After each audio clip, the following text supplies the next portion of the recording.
The first step is to install the flashing tape into the vertical corners. This tape has been cut to the height of your wall panels, matching the kit style you have selected. When installed, it will produce straight, strong, watertight, and mold-resistant inside corners. Apply a generous bead of adhesive onto both walls about 3/4 of an inch away from the corner.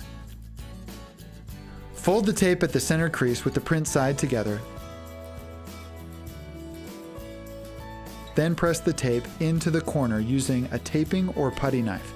Adjust if necessary to create a straight line and swipe up and down to nudge the flashing tape into the corner of the wall and to flatten out the corner.